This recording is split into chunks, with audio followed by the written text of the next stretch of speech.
अनुज sir, सबसे पहले तो हम आपसे यही समझना चाहेंगे इस वक़्त गोल्ड के फंडामेंटल्स को आप किस तरीके से देख रहे हैं? लगातार हम जिस तरीके से मिडल ईस्ट की टेंशन को बढ़ते हुए देख रहे हैं और वॉर भी पिछले 2-3 ट्रेडिंग सेशन से जो है एस्केलेट होते ही नज़र आ रही है। ऐसे में प्राइसेस पर आप आगे आने वाले समय में और कितना इम्पैक्ट देख रहे हैं? जी। देखिए, इस साल अगर आप देखेंगे तो गोल्ड के भाव 29 जनवरी को नए हाईज बनाए थे। उसके बाद हमने गिरावट आते हुए देखी और अगर आप देखेंगे तो आज ऑलमोस्ट 1,59,000 के आसपास भाव चल रहे हैं और डोमेस्टिक मार्केट में अगर हम बात करें तो करीबन ऑलमोस्ट 5100 के नीचे भाव आते हुए दिखाई दिए हैं। तो कहीं ना कहीं हमने यहाँ पर हायर लेवल से कुछ प्रॉफिट बुकिंग आती हुई देखी है।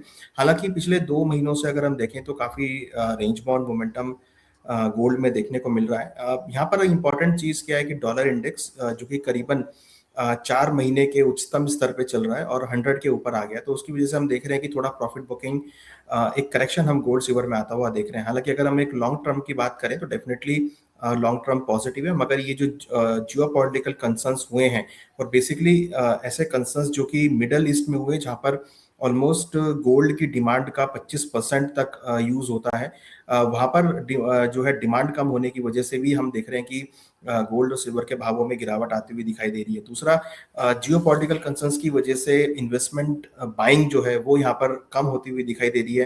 प्लस इक्विटी मार्केट में जो गिरावट है उसकी वजह से मार्जिन ट्रिगर्स हो रहे हैं, उसका भी यहाँ पर इशू आता हुआ दिखाई दे रहा है। तो ओवरऑल अगर हम देखें तो फिलहाल अभी गोल्ड और सिल्वर के भाव काफी मॉडरेट लेवल पे मूव करते हुए नजर आ रहे हैं।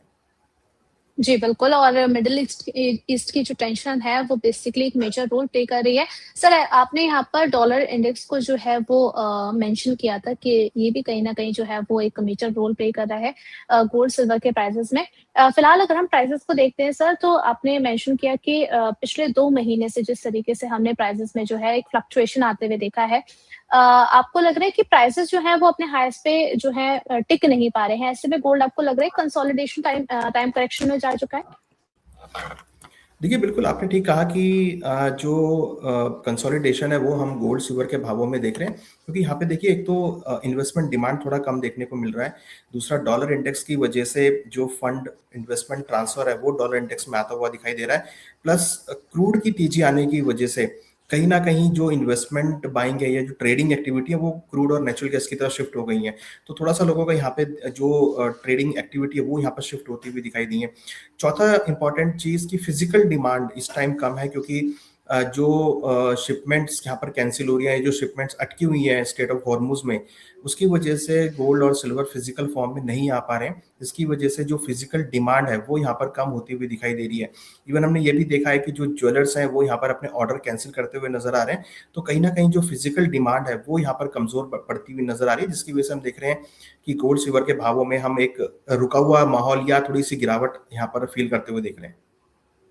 जी हाँ, बिल्कुल। और सर, हम देखें तो पिछले ट्रेडिंग सेशन से लेकर अभी तक जो है वो गोल्ड के प्राइसेस में जो है हमें एक बार फिर से गिरावट आती हुई भी नजर आई है। एक 63 पे चल रहा था, एक 60 पर अभी डोमेस्टिक मार्केट में चलता हुआ नजर आ रहा है गोल्ड। सर, हम आपसे समझना चाहेंगे, अभी 2 दिन पहले जो है वो यूएस का इन्फ्लेशन डेटा भी आया है। उसका कितना इम्पैक्ट हम देख रहे हैं गोल्ड सिल्वर पर, एंड आने वाले जो वीक है उसमें फेड मीटिंग भी है। तो आगे आने वाला जो ट्रेडिंग सेशन है वो गोल्ड सिल्वर के लिए कैसे रहने वाला है? देखिए, यूएस का जो इन्फ्लेशन आया है वो ऑलमोस्ट 2.6% के आसपास है, जो कि उनका टारगेट था कि 2% के आसपास इन्फ्लेशन रहेगा। तो वो थोड़े मॉडरेट पॉजिटिव लेवल पर आया है, जिसका इम्पैक्ट हमने भावों पे आते हुए देखा। इनफैक्ट हमने कल अनएम्प्लॉयमेंट क्लेम के डेटा भी आते हुए देखे, जो कि एक पॉजिटिव नोट पे थे as compared to the last week. तो उससे भी थोड़ा सा एक सेलिंग प्रेशर हमने देखा। डॉलर इंडेक्स भी बढ़ता हुआ नजर आया। प्लस हमने कुछ और डेटा जैसे होम सेल्स के नंबर आते हुए देखे, ट्रेड बैलेंस का डेटा आता हुआ देखा, जो कि एक पॉजिटिव नोट पे था, जिसकी वजह से हमने डॉलर इंडेक्स में तेजी बनते हुए देखी। तो उसी की वजह से हम देख रहे हैं कि गोल्ड सिल्वर के भावों में जो नरमी है वो यहाँ पर आती हुई दिखाई दे रही है। हमें लगता है कि शॉर्ट टर्म में जो अभी जो एक ट्रेंड बना है वो काफी रेंज बाउंड है। उसमें अभी तक कोई ऐसा बड़ा ट्रिगर नहीं है कि कोई बड़ी करेक्शन या बड़ी तेजी यहाँ पर आएगी। यहाँ पर हम काफी करीबन 2 महीनों से देख रहे हैं कि प्राइस इसी रेंज में मूव करते हुए नजर आ रहे हैं। हमें लगता है कि अभी जो सेंटीमेंट है वो काफी रेंज बाउंड है और निचले स्तरों पर यहाँ पर आपको खरीदारी भी देखने को मिलेगी और एक रेंज बाउंड है, मीन सपोर्ट और रेजिस्टेंस लेवल के बीच प्राइस मूव करते हुए नजर आ रहे हैं। ओके एंड सर हम आपसे ज़रा ये भी समझना चाहेंगे कि अभी जब डेटा आया एंड अभी हाल-फिलहाल में जो है वो मार्च से ही नए फेड चेयरमैन का जो है कार्यभार जिन्होंने शुरू करा है। ऐसे में ओवरऑल अगर हम स्टोरी देखते हैं तो जो रेट कट है उसकी संभावनाएँ जो है वो कम होती हुई नज़र आ रही है। ऐसे में डिले होता है उस सिनेरियो का असर?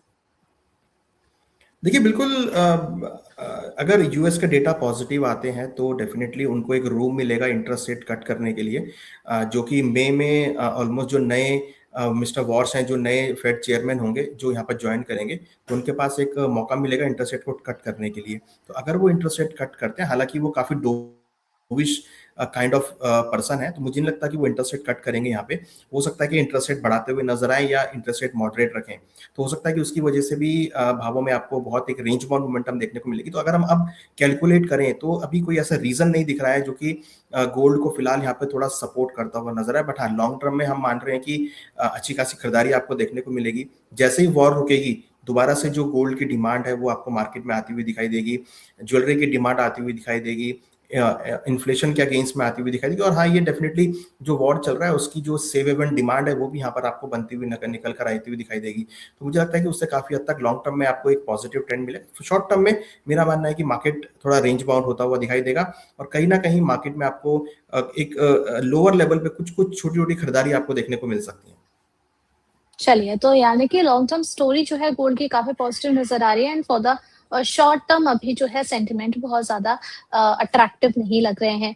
सर हम थोड़ा-सा अब लेवल्स को भी आपके थ्रू समझना चाहेंगे कि अभी जिन लेवल्स पे हमें गोल्ड देखने को मिल रहा है, अ, अगर देखा जाए सर जिस तरीके से मार्केट अनसर्टेन बना हुआ है, ओवरऑल सिचुएशन जो है वो काफ़ी ज़्यादा फेवरेबल है गोल्ड सिल्वर के प्राइसेज़ के लिए, बट स्टिल प्राइसेज़ उस तरीके से स्पाइक अप नहीं हुए हैं। अब ऐसे में अगर कोई अगर आगे जाकर वॉर जो है वो क्योंकि ईरान ने तो जो है सरेंडर करने से थोड़ा-सा लग रहा है कि मना कर दिया है और स्ट्रेट ऑफ हॉर्मुज़ की जो सिचुएशन है, वो भी जस की तस बनी हुई है। ऐसे में आप किन लेवल्स पे देख रहे हैं गोल्ड को, अपसाइड में भी एंड डाउनसाइड में भी? देखिए डाउन साइड में हमें लगता है कि $5,000 काफ़ी अच्छा सपोर्ट रहेगा अगर हम इंटरनेशनल मार्केट की बात करें, और अगर हम डोमेस्टिक मार्केट की बात करें तो करीबन 1,55,000 का एक अच्छा सपोर्ट है। साइड में $5,200, क्योंकि हमने देखा है 5,200 के ऊपर नहीं जा पाया है प्राइस। अगर ये 5,200 जी। के